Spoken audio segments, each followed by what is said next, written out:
pag tag-init, ito yung nakakatakot mag-ikot-ikot dito sa damuhan. Baka may ahas. Kasi pag tag-init, lumalabas talaga yung mga ahas. Dito ako sa garden.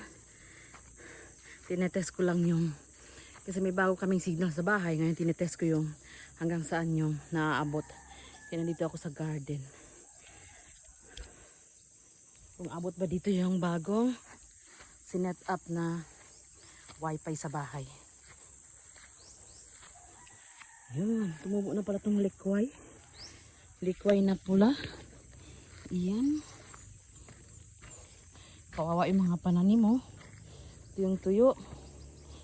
Ayan, dati itong matataba. Ngayon, ayan. Yung iba, wala na. Gaya niyan. Dahil sa sobrang init ng panahon. Tsaka yung ampalaya. Wala nang gaanong dahon. Puro na naninilaw. Itong gabi sayang. Ayan, oh. Pero kung uulan yan, syempre may laman pa yan. So mabubuhay lang yan ulit.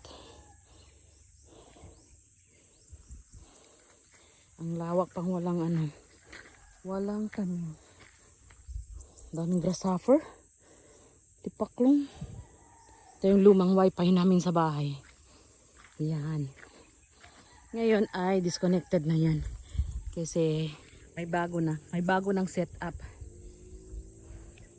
Hindi na kami kumukuha ng signal dito. Meron na talagang saan kami nakakonect. So nagtitingin-tingin lang ako dito kung hanggang saan aabot yung signal. Aabot po dito ang signal namin galing sa bahay. Ang layo na nun, dito ako sa garden. Tapos yung bahay papakita ko sa inyo. Ayun. Yan. Diba malayo? So aabot pa rin dito ang signal ng wifi. Thank you so much sa nag-install sa amin ng Bali, ang wifi sa bahay is dalawa. Isa yung pang personal namin, tsaka isa din yung yung piso wifi. Yan lang.